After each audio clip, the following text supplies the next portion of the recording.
Indian പ്രതിരോധ ബഹിരാകാശ കമ്പനിയായ ഫ്ലൈയിംഗ് വെഡ്ജ് ഡിഫൻസ് വികസിപ്പിച്ചെടുത്ത ഇന്ത്യയുടെ ആദ്യത്തെ തദ്ദേശീയ ബോംബർ UAV വിമാനമായ FWD-200B കഴിഞ്ഞ മെയ് മാസത്തിലാണ് നിർമ്മാണം പൂർത്തിയാക്കിയത്. ഇന്ത്യയുടെ ആദ്യത്തെ ബോംബർ UAV, അതായത് അൺമാൻഡ് ഏരിയൽ വെഹിക്കിൾസ് ആണ് FWD-200B.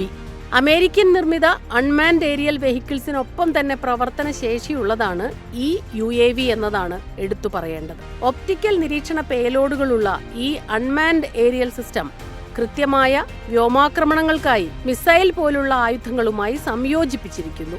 ഇതിന് പരമാവധി വേഗത 370 കിലോമീറ്റർ, അതായത് 200 നോട്ട്, 12 മുതൽ 20 മണിക്കൂർ വരെ പ്രവർത്തനശേഷി, 200 കിലോമീറ്റർ ഗ്രൗണ്ട് കൺട്രോൾ സ്റ്റേഷൻ പരിധി എന്നിവയുണ്ട്.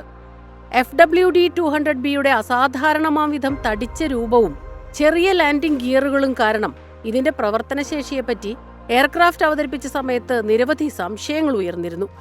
ലോ സ്പീഡ് ടാക്സി ട്രയലും ഹൈ സ്പീഡ് ടാക്സി ട്രയലും പൂർത്തിയാക്കി ആ സംശയം തീർത്തു കൊടുത്തിരിക്കുകയാണ് FWD-200B. ആകാശത്തിലൂടെ പറന്നുകൊണ്ടുള്ള പരീക്ഷണം കൂടി പൂർത്തിയാക്കി മറ്റ് ആശങ്കകളും നികത്താൻ കാത്തിരിക്കുകയാണ് FWD-200B. ഏജൻസികളുടെ വർഷങ്ങളോളം പരാജയപ്പെട്ട ശ്രമങ്ങൾക്കു ശേഷം തദ്ദേശീയമായി ഒരു യുദ്ധ UAV നിർമ്മിക്കുക എന്ന ഇന്ത്യയുടെ ഏറെ നാളത്തെ ആഗ്രഹമാണ് FWD-200B സാക്ഷാത്കരിക്കുന്നത്. ബംഗളൂരുവിൽ നടന്ന അനാച്ഛാദന ചടങ്ങിനെ അഭിസംബോധന ചെയ്ത് ഫ്ലൈയിംഗ് വെഡ്ജ് ഡിഫൻസ് സ്ഥാപകൻ സുഹാസ് തേജസ് പറഞ്ഞു, ഫ്ലൈയിംഗ് ടെസ്റ്റ് കൂടി വിജയിച്ചാൽ പ്രതിരോധ വിപണിയിൽ ഇന്ത്യൻ നിർമ്മിത FWD-200Bയുടെ മൂല്യം കുതിച്ചുയരും എന്നാണ് റിപ്പോർട്ട്. 250 കോടി രൂപയോളം ചെലവാണ് അമേരിക്കൻ നിർമ്മിത പ്രഡേറ്റർ UAVകൾക്ക്. എന്നാൽ ഇന്ത്യ തദ്ദേശീയമായി നിർമ്മിക്കുന്ന FWD-200Bക്ക് 25 കോടി രൂപ മാത്രമാണ് വില വരിക.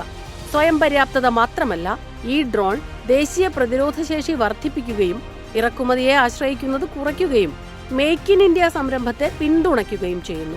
ഇലക്ട്രോണിക് സിറ്റിയിൽ 1.5 ഏക്കറിൽ 12,000 ചതുരശ്ര അടിയിലുള്ള നിർമ്മാണ കേന്ദ്രത്തിലാണ് FWD-200B നിർമ്മിച്ചത്. FWD-200B ഇന്ത്യ ഈഗിൾ ഐ, രാജ്യത്തിന്റെ കഴുകൻ കണ്ണ് എന്ന നിലയിലും ഭീഷണികൾക്കെതിരായ ആകാശ കവചമായും വിഭാവനം ചെയ്യപ്പെടുന്നു.